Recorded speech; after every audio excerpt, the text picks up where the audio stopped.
भाजपा ने ऐसे निकाली पीडीए की गांठ, टिकट देने में नहीं दोहराई पिछली गलती। ये है पार्टी की रणनीति।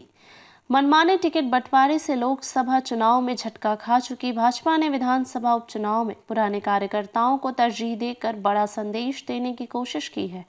प्रत्याशियों के जरिए भाजपा ने अखिलेश यादव के पीडीए के दाव का भी जवाब देने का प्रयास किया है।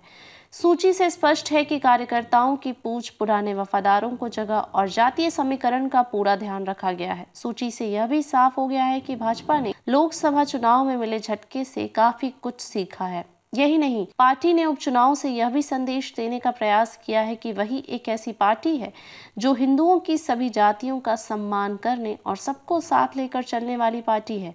पार्टी ने लोकसभा चुनाव में खिसके पिछड़े वोट बैंक को फिर से वापस पाने की भरसक कोशिश की है।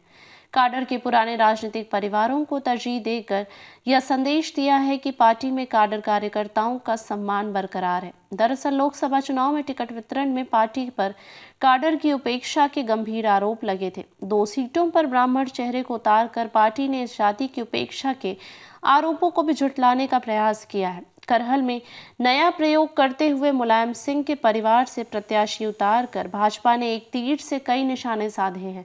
एक और भाजपा ने अनुजेश के बहाने यह बताने का प्रयास किया है कि यादव भी उसके लिए गैर नहीं है। पार्टी यादवों को सम्मानजनक राजनीतिक भागीदारी देने को भी तैयार है। जहां तक अनुजेश का सवाल है तो वह आजमगढ़ से सांसद धर्मेंद्र यादव के सगे बहनोई हैं। राजनीतिक विश्लेषकों की माने तो अनुजेश के जरिए भाजपा ने यह भी संदेश देने की कोशिश की है कि अखिलेश की रीति नीति को लेकर उनके परिवार में भी सब कुछ ठीक नहीं है।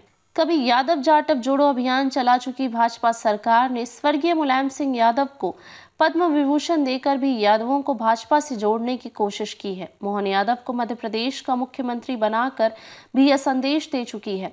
अब अनुजेश को प्रत्याशी बनाकर भाजपा यह जताना चाहती है कि उसने पश्चिमी यूपी में यादव परिवार के गढ़ में भी अपनी पकड़ बना ली है। लोकसभा चुनाव 2019 में बदायूं, फिरोजाबाद और कन्नौज सीट जीत चुकी भाजपा मुलायम परिवार के गढ़ में मजबूती से पैर जमाने के लिए लगातार कोशिश कर रही है। राजनीति में धारणाओं का बड़ा महत्व है, इससे अक्सर परिणाम प्रभावित भी होते हैं। हाल में ही निपटा लोकसभा चुनाव इसका ताजा उदाहरण है। अब भाजपा उपचुनाव के प्रत्याशियों के जरिए उन धारणाओं को तोड़ने की कोशिश करती दिख रही है। नतीजा क्या होगा यह तो भविष्य में पता चलेगा, लेकिन अनुजेश को उतार कर भाजपा ने यह तो संदेश दे ही दिया है कि अखिलेश की पकड़ अब अपने घर में भी मजबूत नहीं है। अगर वे अपनी नजदीकी रिश्तेदार की आकांक्षाओं का सम्मान नहीं कर सकते तो उनसे आम यादवों के लिए अपनी आकांक्षाओं के पूरा होने की अपेक्षा दिवा स्वप्न ही है।